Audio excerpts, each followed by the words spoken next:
मेरा ज्ञान आप नहीं सुन पाओगे।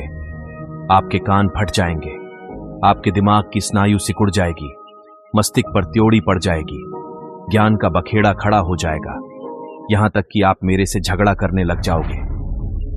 एक समय की बात है, राजा वीरदेव सिंह बघेल काशी के राजा थे। राजा का महल एक सुंदर बगीचे में था। एक बार राजा ने अपने गुरु ब्राह्मण की आज्ञा अनुसार भजन कीर्तन का आयोजन करवा रखा था। मंदिर के नजदीक की एक बगीचे में भजन कीर्तन चल रहा था। कई श्रोताओं के बीच कई ब्राह्मण अपने इष्ट देवों का जिक्र कर रहे थे। पूर्ण परमेश्वर कबीर साहिब जी भी कीर्तन में पहुंच गए। कुछ दूरी पर आसन लगाकर बैठ गए। सभी ब्राह्मण अपने इष्ट देवों की महिमा सुना रहे थे। राजा का गुरु ब्राह्मण कबीर साहिब के पास गया। हे भक्त, आप भी अपने विचार व्यक्त कीजिए, अपने इष्ट देव का गुणगान कीजिए, आप भी साधु ही लगते हो। हे महात्माओं, आपने सर्व संपन्न ज्ञान तो सुना दिया, मैं और क्या सुनाऊं? मेरा ज्ञान तो आपके ज्ञान के सामने सूर्य को दीपक दिखाने के तुल्य है। सभी ब्राह्मण तथा भक्त कबीर साहिब से ज्ञान सुनने के लिए अनुरोध करने लगे। मेरा ज्ञान आप नहीं सुन पाओगे, आपके कान फट जाएंगे, आपके दिमाग की स्नायु सिकुड़ जाएगी, मस्तिष्क पर त्योड़ी पड़ जाएगी, ज्ञान का बखेड़ा खड़ा हो जाएगा, यहां तक कि आप मेरे से झगड़ा करने लग जाओगे। भक्त जी, हम साधु संत भक्त हैं, हम कभी झगड़ा नहीं करते। हमें तो कोई गाली भी दे जाए तो हम मुस्कुराकर चल देते हैं, और आप तो साधु भक्त लगते हो, आप तो भगवान की ही महिमा सुनाओगे। हम आपसे वादा करते हैं कि आपके साथ कोई झगड़ा या विरोध नहीं करेंगे। तो ठीक है, सुनो अब मेरे इष्ट देव की महिमा। आज मैं आपके सब इष्ट देवों की उत्पत्ति बताता हूं। अधूरे ज्ञान के कारण आप इन जन्म मृत्यु में आने वाले भगवानों को सच्चा मान रहे हो। उस पूर्ण परमात्मा का लोक और वह स्वयं अविनाशी है। मैं उसी लोक से आया हूं। वह सतनाम जिससे पूर्ण मोक्ष होता है, मैं उसी का सौदा करने आया हूं। वह पूर्ण परमेश्वर तो इन तीनों लोकों से बाहर रहता है।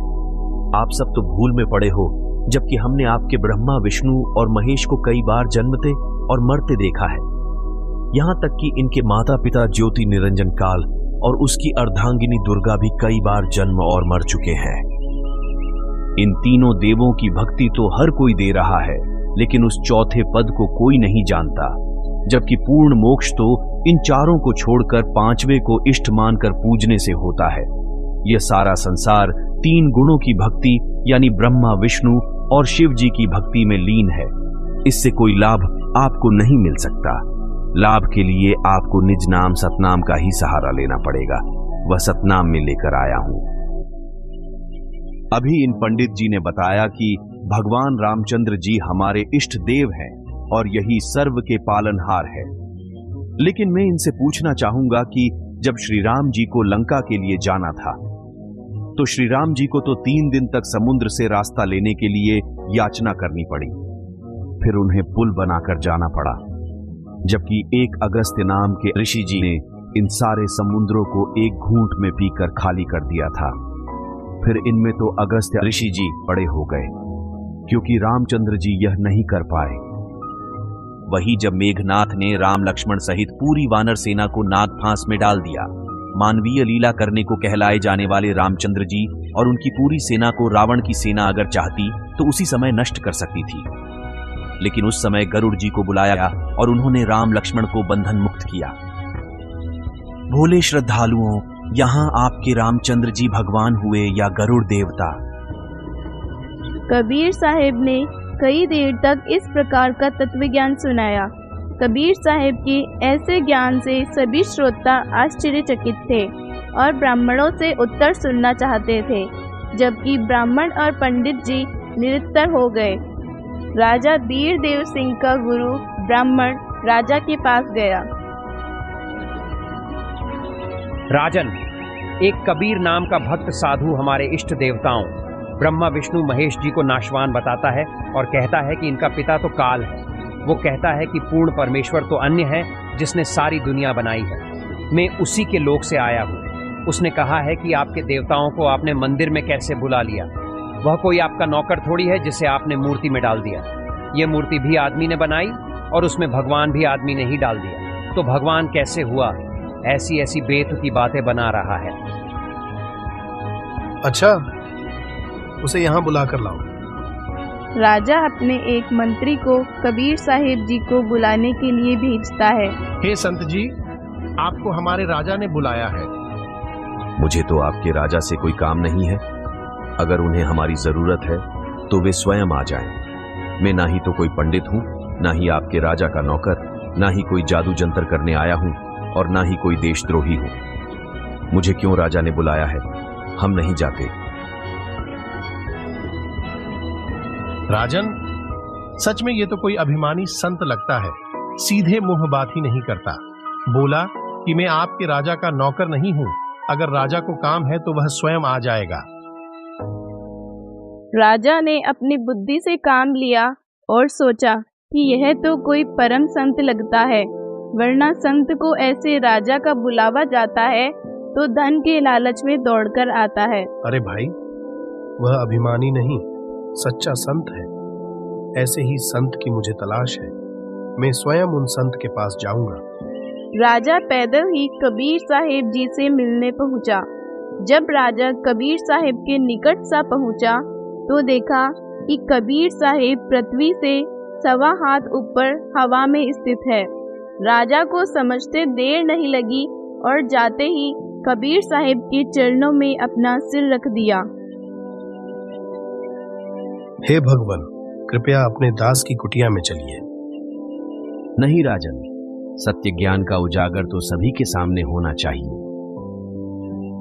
हे भगवान, आज मैं भी सत्य और असत्य का निर्णय करना चाहता हूँ। कृपया महल चलकर मुझे अपना संपूर्ण ज्ञान समझाइए। राजा के विशेष आग्रह करने पर कबीर साहिब राजा के साथ महल के लिए चल पड़े। राजा ने सम्मान पूर्वक कबीर साहिब और अपने ब्राह्मण गुरु का आसन लगवा दिया और ज्ञान चर्चा करने के लिए कहने लगा। ब्राह्मण देवता, आपका कबीर साहिब जी से क्या मतभेद है? अब आप दोनों आमने सामने हैं, अपनी ज्ञान चर्चा कीजिए।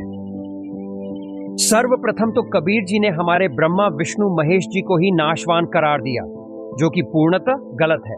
क्या प्रमाण है इसका इनके पास? जरूर ऋषि जी, जरा देखिए अपने पुराणों में। देवी भागवत पुराण के 3 स्कंद में ये तीनों स्वयं ही स्वीकार करते हैं कि हमारा जन्म और मृत्यु होती है। ब्राह्मण उसी समय देवी भागवत पुराण का 3 स्कंद पढ़ने लगा। भगवान की रजा से ब्राह्मण को पुराण का वही प्रकरण हाथ लगा जिसमें ब्रह्मा विष्णु महेश की जन्म मृत्यु सिद्ध होती है। ब्राह्मण के चेहरे का रंग फीका पड़ गया। कुछ देर तक स्तब्ध सा रह गया, लेकिन सोचा कि इन्हें मना कर देता हूँ, ये सब तो अशिक्षित है। कबीर साहिब ब्राह्मण के चेहरे का हाव भाव समझ गए। ऋषि जी, आज आप राजा की कचहरी में हैं और ये निर्णय होकर ही रहेगा कि कौन सत्य कथा करता है। अगर आप नहीं बता सकते हैं तो किसी अन्य ब्राह्मण को बुलाकर पूछा जाएगा। ब्राह्मण गुरुजी, आज मैं सिर्फ सत्य सुनना चाहूंगा। अगर किसी प्रकार से आप गलत निकले तो अंजाम अच्छा नहीं होगा। क्षमा करें राजन, पुराण में ऐसा ही लिखा है। हम भी इस प्रसंग से अनभिज्ञ हैं। ब्रह्मा विष्णु और शिव जी बोल रहे हैं कि हमारा तो आविर्भाव और तिरोभाव यानी जन्म और मृत्यु होती है, और इन्होंने मां दुर्गा को अपनी माता अर्थात जननी सिद्ध किया है। ये हमारे कर्म में कुछ बदलाव नहीं कर सकते। राजा ने कबीर साहिब जी के चरण पकड़ लिए। हे भगवान, हम दीनों पर भी दया कीजिए। कृपया अपना ज्ञान विस्तार से समझाइए। आप संत ही नहीं बल्कि भगवान स्वरूप हैं। आपका ज्ञान 100 आने सत्य है। तब कबीर साहिब ने राजा, रानी और ब्राह्मण को संपूर्ण सृष्टि रचना सुनाई और तत्व ज्ञान समझाया। राजा वीरदेव सिंह बघेल तथा रानी मानक देई और ब्राह्मण पुरोहित ने कबीर साहिब से